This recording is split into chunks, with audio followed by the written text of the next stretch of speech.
Pessoal, tô gravando essa videoaula para a gente falar do tema, né, da segunda semana do volume 3 dos PETs aí. Bom, na primeira semana a gente falou sobre características de clima, relevo, vegetação, hidrografia, né? E aí eu falei com vocês que a geografia tem essa característica, né, de compor, né, de ter nela elementos físicos, naturais e sociais humanos juntos, né, até porque o espaço geográfico, de uma forma geral, ele engloba todos esses elementos. Então, a geografia, ela vai estar presente e vai estudar, né, todos esses elementos. Então, essa semana a gente fala, né, qual que é o tema dessa semana, da segunda semana? Problemas urbanos da periferia aos grandes centros urbanos. Esse é um tema, gente, que é um tema de suma importância a gente estudar ele, né?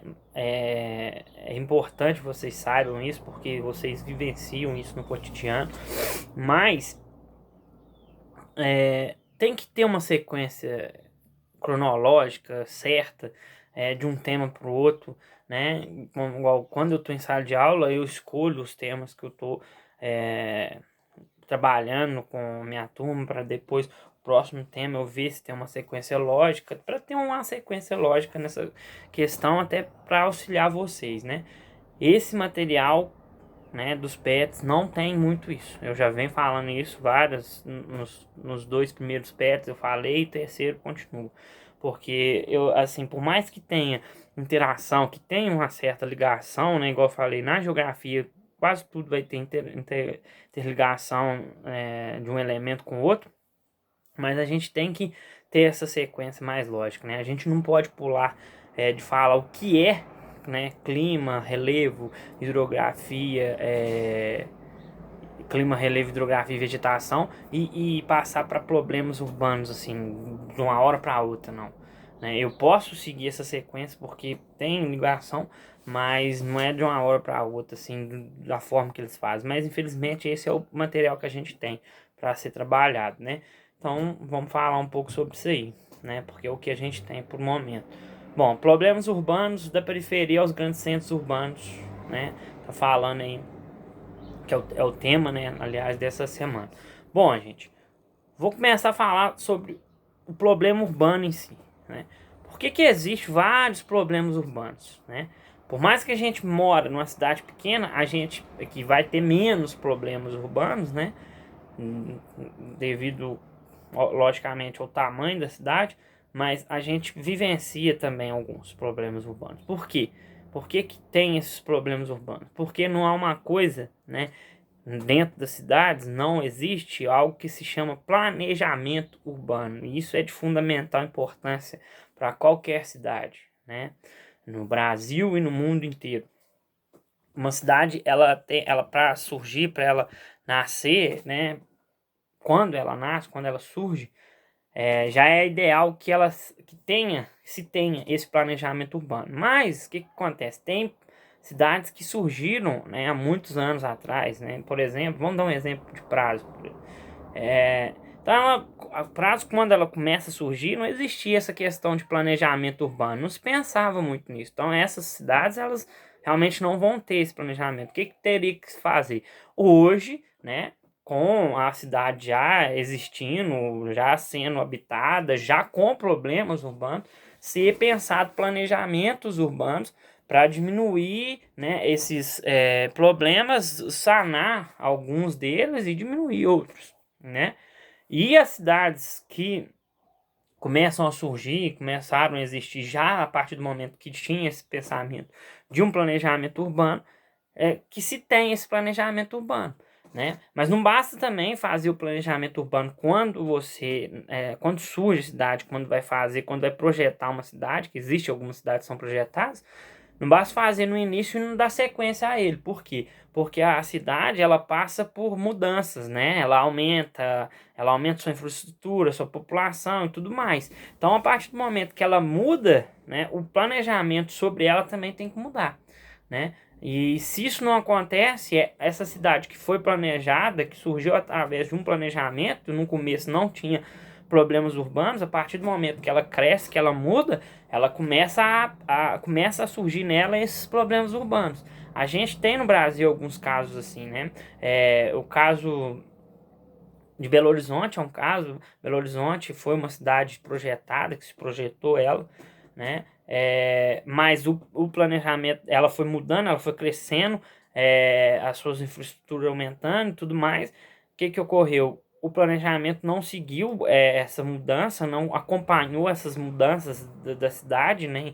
No crescimento populacional, das infraestruturas, das casas, estradas, ruas e tudo mais. O que ocorre hoje? Belo Horizonte é lotada, é cheio de problemas urbanos, de trânsito, de problemas urbanos ambientais, de poluição e tudo mais. Então, não adianta só você fazer um planejamento, né, para projetar uma cidade, se aquele planejamento fica daquela forma, você não muda ele, não se tem mudanças nesse planejamento. Brasília é outro caso, né, um exemplo aí clássico. Brasília foi projetada e assim, do ponto de vista de planejamento urbano, de projeção de uma cidade até recente, né, porque ela foi projetada na década de 50, né, ela foi inaugurada aí na década de 50 60, então é bem recente, né, mas de lá para cá, obviamente que ela sofreu mudanças, ela passou por mudanças, ela cresceu, até porque ela é capital do país, né, e o planejamento dela não seguiu da forma que tinha que ser feito, né? Ele não passou por as mesmas mudanças que a cidade. Então, Brasília hoje, que é uma cidade que foi planejada, tem problemas urbanos. Então, vocês imaginam, uma cidade que teve um planejamento no seu surgimento, a partir do momento que ela muda, que ela passa pelas mudanças, né? Porque uma cidade, um centro urbano, ele é mutável, ele está mudando toda hora. A partir do momento que ela muda, passa a aparecer, né, passa a surgir os problemas urbanos, mesmo que ela teve um planejamento no início. Vocês imaginam uma cidade que nunca teve esse planejamento, né? Cidades mais antigas ou geralmente cidades mais antigas que surgiram, mudaram, modificaram, algumas aumentaram muito na proporção grande aí. E aí esses problemas urbanos vai ser frequentes, comuns nessas cidades, ok? Bom, gente, eu vou falar um pouco sobre os problemas urbanos em si, né? E aí eu vou falar um problema que está aqui dentro desse tema. É um problema, ele se torna urbano, né? Porque geralmente essas pessoas vão estar vivendo nas áreas urbanas, né? Mas ele é um problema do fruto da desigualdade social, que é a falta de moradia, né? A gente tem esse problema aí, muito nítido, muito forte, infelizmente, no nosso país. Então tem várias pessoas vivendo na rua, várias pessoas vivendo em moradias, em áreas de risco, em lugares que não eram para serem habitados, né? Isso decorre da desigualdade social. Essas pessoas não têm condição de comprar um lote, comprar uma casa, né? Ter uma terra, né? Para se construir, para se viver, né? Isso é fruto da desigualdade social que tá aí pelo mundo afora e é muito presente no nosso país também, né? Então esse se torna um problema também, é um problema também, até porque, por exemplo, essas pessoas, né, muitas delas vão viver onde?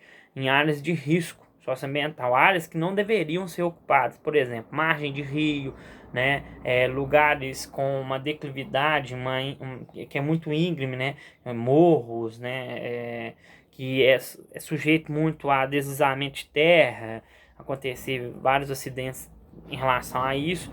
Então essas pessoas vão viver nesses lugares, por exemplo, as chamadas periferias.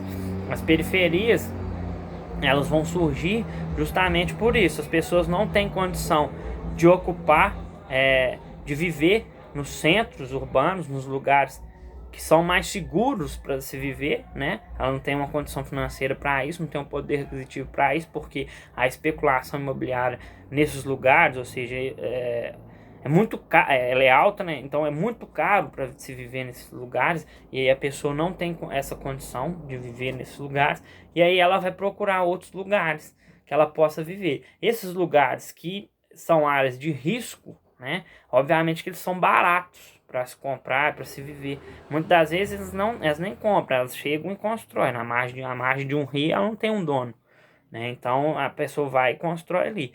Mas ela não tem ciência do risco que ela corre. Muitas das vezes ela tem ciência do risco que ela corre, mas ela não tem outra alternativa, né? Então, quem deveria agir nisso aí? O poder público, é o Estado, né? Porque, inclusive, está na nossa Constituição, né? Que são cinco, dentre várias as obrigações do poder público do Estado para com a sua sociedade, para com a população, cinco é pilar, assim, tem cinco pilares. O Estado, né, o poder público, ele deve oferecer para a sua população educação, saúde, moradia, né, liberdade e segurança. Moradia é um dos cinco quesitos aí desses pilares aí que tem que ser oferecido pelo Estado, né? Só que socorre? Não, né? O Estado não oferece isso, né? A gente aqui no tema que fala programas de moradia popular, isso é um programa que é obrigação do Estado. O Estado não faz isso porque ele é bonzinho, nada disso. É uma das obrigações dele. Todos esses programas é construído com dinheiro nosso, né? Com dinheiro de imposto nosso, então ele é reinvestido, né? Pelo Estado. E está dentro dessa obrigação dele. Só que isso acontece de uma forma ampla? Não, a gente sabe que não. Tem esses programas, sim, né? Programas no âmbito federal, alguns de âmbito estadual, muitos poucos de âmbito municipal, mas pode até existir. Mas isso não é pouco, né? Então ainda vai acontecer vários casos, milhares de casos, milhares de pessoas vivendo aí na rua ou então em lugares de risco socioambiental, né? E o Estado, por exemplo, quando a pessoa chega e ocupa uma margem do rio, é proibido, é um lugar proibido de se ocupar, de se viver. Mas por que que o Estado não proíbe essas pessoas? Por que que o Estado não proíbe as pessoas de construírem no morro, numa área de declive que tem deslize de terra, que não pode se viver ali?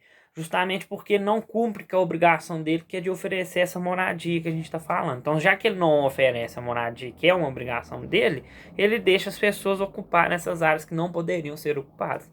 E essas pessoas, elas ocupam não porque elas querem viver o risco intenso diariamente, mas é porque é o que sobrou para elas, é a única alternativa que restou para elas, né? Então, esse é um problema muito sério, né, no Brasil e no mundo, né? Mas falando no Brasil, a gente tem vários, principalmente cidades maiores, várias periferias, várias situações dessas, né? Agora falando dos problemas urbanos de uma maneira geral, aí são problemas que estão em todas as partes, né? Até nas áreas mais ricas, até nas áreas que não são de risco socioambiental, né? Como eu falei para vocês antes, não houve planejamento, ou então se houve planejamento, aquele planejamento não continuou, vai ter vários problemas urbanos. Problemas de transporte, né? Com engarrafamento, e tudo mais. Por quê? Porque as pessoas elas vão transitar pela cidade nos carros delas, até porque o transporte coletivo é falho, né? O metrô, o ônibus, ele não funciona direito, tem poucos. Então, isso cabe ao Estado melhorar isso, para melhorar o transporte na cidade, né? Cabe ao Estado planejar melhor as áreas de transição, né, desse transporte, as ruas, as vias, né?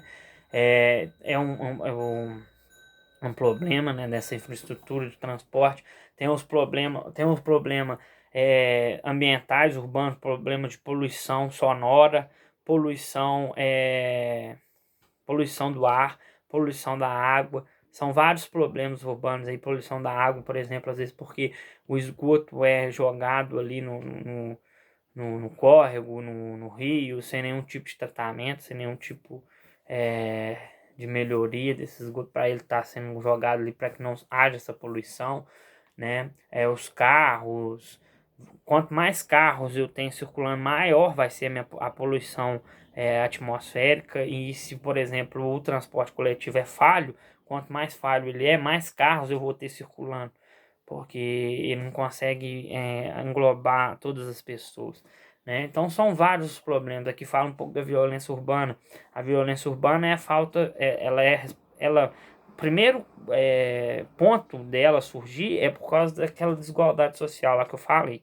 As pessoas não têm acesso à saúde, não têm acesso à educação, não têm acesso à moradia, né? Então elas acabam indo, muitas delas vai pro mundo do crime, para essa violência, né? Nessas periferias, por exemplo, o tráfico, faz parte do tráfico, né? Muitas das vezes elas escolhem isso por falta mesmo de opção. É por falta de opção, muitas delas, né? Porque elas não têm o acesso a várias coisas que eles são de direito, né? E isso é a primeira consequência da violência. E a outra é a falta de segurança também, né? Que o Estado também, o poder público não investe de fato. É outro problema urbano comum, principalmente das grandes cidades aí, a violência. Então são vários os problemas, né? Dentro do setor urbano. E eles estão ligados a essa falta de planejamento que eu falei para vocês. Outra coisa, não basta existir, ele tem que estar sendo sempre modificado. Ok? Na nossa cidade a gente tem alguns problemas urbanos, como eu disse, a gente vai ter menos porque é uma cidade menor, mas a gente tem. Né? A gente tem, por exemplo, algumas enchentes, né, por impermeabilização do nosso córrego. Né? O nosso córrego é impermeabilizado no centro da cidade, mas só no centro. Então, nas outras áreas, aí o que acontece? Impermeabilização é aquele concreto, aquele cimentado que tem ali no centro da cidade, no córrego.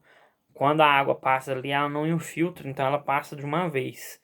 Né? Nos outros lugares em que ela se infiltra, ou até lá mesmo, ela vai se acumular mais, porque se ela não está se infiltrando, isso causa enchente. Né? A gente tem problema de lixo sendo jogado em vários lugares que não são adequados. Né? A gente tem a coleta de lixo, mas a população não tem essa conscientização. Né? A gente tem a coleta e não só a coleta, a gente tem a reciclagem desse lixo nosso, né? Que é importantíssimo, um trabalho feito sensacional, né? Dentro da usina de reciclagem aqui no Carandezinho. Então a gente tem alguns problemas urbanos também, ok, gente? Então é isso aí, o tema da segunda semana é esse, podem fazer as atividades aí da segunda semana.